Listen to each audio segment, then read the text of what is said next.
میرے ساتھ ہمیشہ کی طرح موجود ہیں. مجھے بڑی خوشی ہوتی ہے ان کے ساتھ ہمیشہ بات چیت کر کے. حسن الیاس بھائی، السلام علیکم. حسن بھائی کیسے ہیں آپ؟ وعلیکم السلام، آپ کی دعائیں خیر عافیت سے ہیں. بالکل ٹھیک ٹھاک. سب سے پہلے تو مجھے یہ بتائیں، باقی ساری باتوں پہ ہم بعد میں جاتے ہیں، کہ جب بھی دین کی بات آتی ہے اور دینی ادارے کی بات آتی ہے تو یہ ڈونیشن کی بات بیچ میں کیوں آتی ہے؟ Why is it always so important to ask for donations from people? And ہم جانتے ہیں کہ جب ڈونیشن کی بات ہو، زکوٰۃ کی بات ہو، تو مستحقین بھی ہوتے ہیں ارد گرد، رشتہ داروں میں بھی ہوتے ہیں، دوستوں میں بھی ہوتے ہیں. تو کیا ان پہ پریفرنس دینی چاہیے دین کے کام میں زکوٰۃ دینے کے لیے، یا ان کو پریفرنس دینی چاہیے؟ How do you balance this in life? بہت شکریہ جناب حمزہ، اور آپ کو خوش آمدید کہتا ہوں میں یہاں پر ڈیلس میں غامدی سینٹر میں آپ تشریف لائے اور تھینک یو، آلویز اے وقتاً پلیزر. فوقتاً آتے رہتے ہیں. جہاں تک آپ کے سوال کا تعلق ہے تو دیکھیے، میں ذرا کھل کے بات کروں گا اس بات پہ. ہمارے یہاں عام طور پہ اس کو بہت ہی منفی سمجھا جاتا ہے کہ جب آپ کسی بھی کاز کے لیے ڈونیشن مانگتے ہیں، پیسے مانگتے ہیں، لوگوں سے امداد کی اپیل کرتے ہیں، اور وہ لوگ جو ڈونیشنز کے اوپر چل رہے ہوتے ہیں یا لوگوں کی امداد کے اوپر کوئی کام یا کوئی خدمت کر رہے ہوتے ہیں، ہمارے معاشرے میں بھی ان کو بڑی حقارت سے دیکھا جاتا ہے، بالخصوص مذہبی لوگوں کو.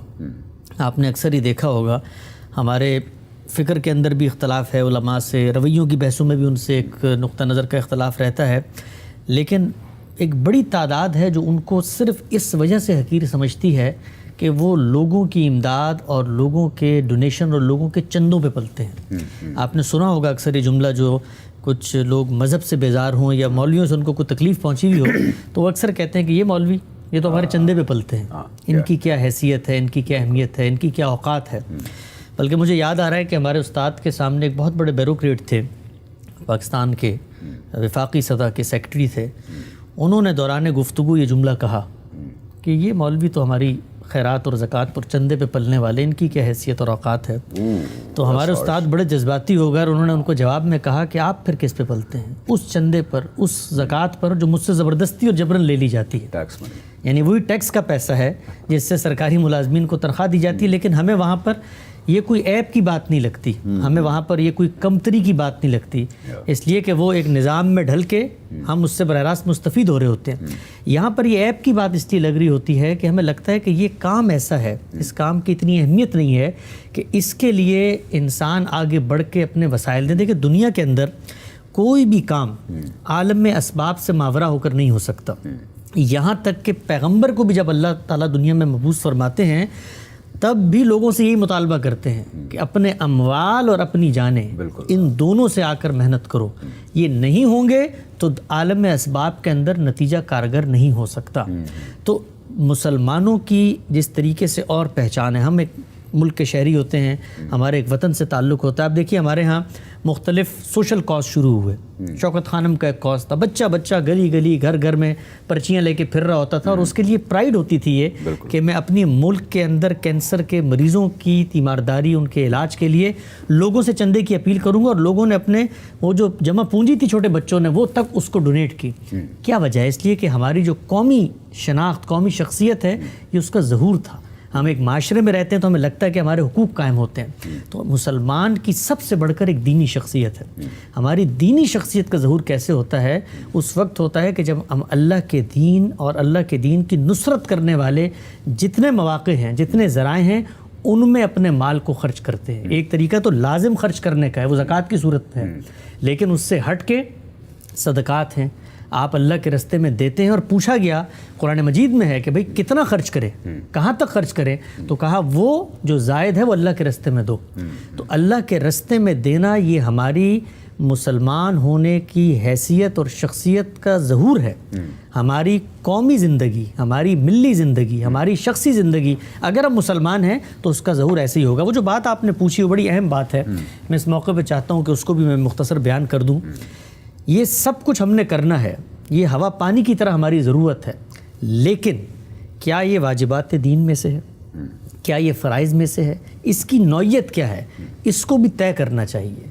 مجھے پھر یاد آتا ہے اپنے استاد کا ایک معاملہ کہ ایک صاحب پاکستان سے تشریف لائے، ہم ان کی مجلس میں بیٹھے تھے، تو انہوں نے آ کر ان سے کہا کہ جی کہ میں ایک رقم دینا چاہتا ہوں، اور اچھی خاصی بڑی رقم تھی، ادارے کو دینا چاہتا ہوں. تو ہم بحیثیت کارکن بحیثیت شاگرد بڑے خوش ہوئے کہ بھئی ہمارے اس فکر کو فروغ ملے گا, ادارے کو پیسے ملیں گے, ظاہری بات ہے وسائل ہوں گے, اس سے کیپیسٹی بڑھے گی, نئے لوگ آئیں گے, بلڈنگیں اچھی ہوں گی, پیغام پھیلے گا, تو ایک خوشی ہوتی ہے, فطری چیز ہے. اور میں نے یہ سوچا کہ ایک فکر کا دائی ہے, فکر کا بانی ہے, اس کو زیادہ خوشی ہونی چاہیے کہ بھئی اس کے کاز کے لیے لوگ ایسے بڑھ کے اپنی پوری زندگی کی جمع پونجی دے رہے ہیں. لیکن ان کا پہلا سوال کیا تھا؟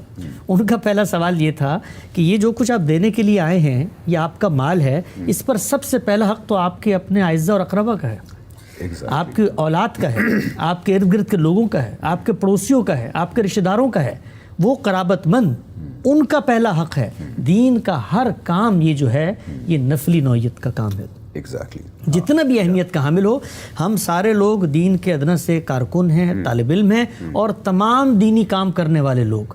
پیغمبر کا معاملہ یہ ہوتا ہے کہ پیغمبر جس وقت منادی کرتے ہیں تو اس وقت تو آپ نے نکلنا ہوتا ہے, جو کچھ ہے دینا ہوتا ہے. تو سمجھیں کہ اللہ تعالیٰ خود زمین پہ ہیں. ہمارا یہ معاملہ نہیں ہے. ہم بہت کمزور, ناقص, ناتواں اور بہت ہی چھوٹے, جس کو آپ کہتے ہیں دین کے کارکنان میں شامل ہوتے ہیں, جتنے بھی علماء ہوں. اور ہم تو خود ابتدائی طالب علم ہیں, تو ہمارے کسی بھی کاز, کسی بھی مشن, کسی بھی مقصد میں پیسہ اگر آپ دیتے ہیں تو یہ بات یاد رکھیں کہ روز قیامت وہ پیسہ آپ کو اللہ کی راہ میں نجات نہیں دلوا سکتا اگر آپ نے اپنے والدین, اپنے بچوں, اپنے پڑوسیوں, اپنا اعزہ اقربا کا حق ادا نہیں کیا. یہ بلکہ وبال جان بن جائے گا. آپ یہ مت کہیے گا کہ شروع میں آپ نے ڈونیشن کی اپیل کی تھی اور میں اس کو I absolutely actually sorry to cut you off. I agree with that. I 100% agree with that because اکثر ایسے مقاصد, بہت عظیم مقاصد, جب وہ مدد کی اپیل کرتے ہیں تو وہ اتنی اوور ویلمنگ اپیل ہوتی ہے کہ وہ جو بیسکس ہوتے ہیں وہ کورس کریکشن نہیں کرتے. یہ بالکل آپ نے ٹھیک بات کی کہ ارد گرد پہلے اپنے دیکھیں اور جو فرائض ہیں ان کی طرف آپ توجہ دیں, وہ پورے کریں. جو آپ کے ارد گرد ضروریات ہیں, عزیز و اقارب ہیں, چاہے غریب ہوں, نیبر ہوں, رشتہ دار ہوں, وہ سب کچھ ادا کرنے کے بعد اگر آپ کے پاس کچھ بچتا ہے, نفل عبادت سمجھ لینا اس کو, دین کی نصرت کے لیے اگر آپ وسائل لگاتے ہیں, تب یہاں پہ دیں. This is I think a very beautiful thing, and you not overwhelmingly seeing کہ بس جو ہے دے دیں ہمیں.